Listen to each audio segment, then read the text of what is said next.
Today, we're diving into something huge. We're going to decode one of the most ambitious educational reforms happening anywhere on the planet, India's National Education Policy 2020. And let me tell you, this isn't just some small tweak. It's a complete teardown and rebuild of a system that shapes the future for over 1 billion people.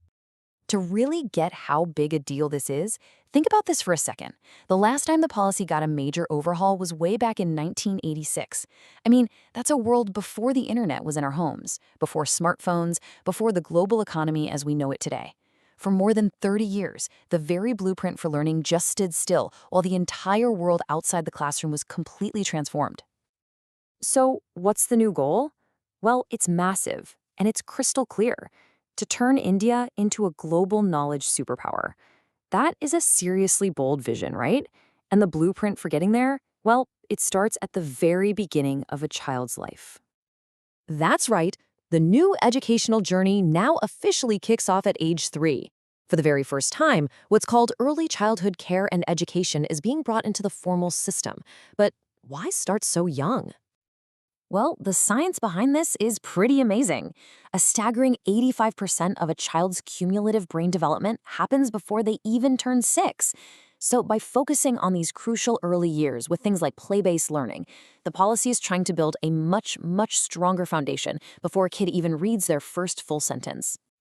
But before you can build something new, you have to admit what's not working. And the policy does that, pretty bluntly.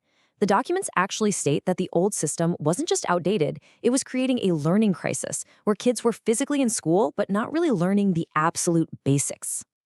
So what's the fix? The cure for this crisis is a laser focus on something called FLN, Foundational Literacy and Numeracy. It might sound simple, but it's the absolute bedrock of all future learning. It's just the basic ability to read, to understand what you're reading, and to work with numbers. Without that, everything else just falls apart. And to tackle this head-on, the policy sets a non-negotiable, really urgent national mission. By 2025, every single child must have these foundational skills down by the time they finish grade 3. This is like the first and most important hurdle in this entire overhaul. Okay, so once that foundation is in place, the policy then completely redesigns the entire path a student takes through school. It builds out a whole new structure from the ground up. For decades, school in India was defined by the 10+2 system. Everyone knew it. Well, that's gone. In its place is a new 5+3+3+4 structure. Now, I know it might just look like a change in numbers, but it represents a radical shift in how the whole school experience is designed, all the way from age 3 to 18. So let's break down this new journey. It's split into 4 distinct stages. It starts with 5 years in the foundational stage, which is all about play and discovery. Then you move to the preparatory stage, which brings in a bit more structure. The middle stage is where subject teachers come in, and it all leads up to a really flexible 4-year secondary stage that's designed for deep, multidisciplinary study. But the real transformation here isn't just the new stages, it's the whole philosophy behind them. The goal is to finally move away from just memorizing facts for an exam, that's rote learning, and move towards learning that builds real skills and critical thinking. Those rigid walls that used to separate arts from sciences or academics from sports, yeah, they're being torn down. So what does this actually look like inside a classroom? Well, for one, students are going to be introduced to crucial 21st century skills like coding as early as class 6. This is all about preparing them for the world they'll actually be working in. And the focus on practical skills gets even more direct. The policy is introducing something called bagless days, where students literally leave their textbooks at home to learn hands-on vocational skills. I mean, imagine learning carpentry or pottery or even gardening directly from local experts in your community. And believe it or not, this huge wave of transformation doesn't just stop at school graduation.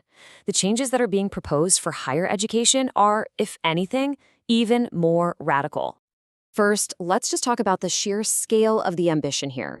The policy aims to double the gross enrollment ratio. That's basically the percentage of young people in college to 50% by the year 2035.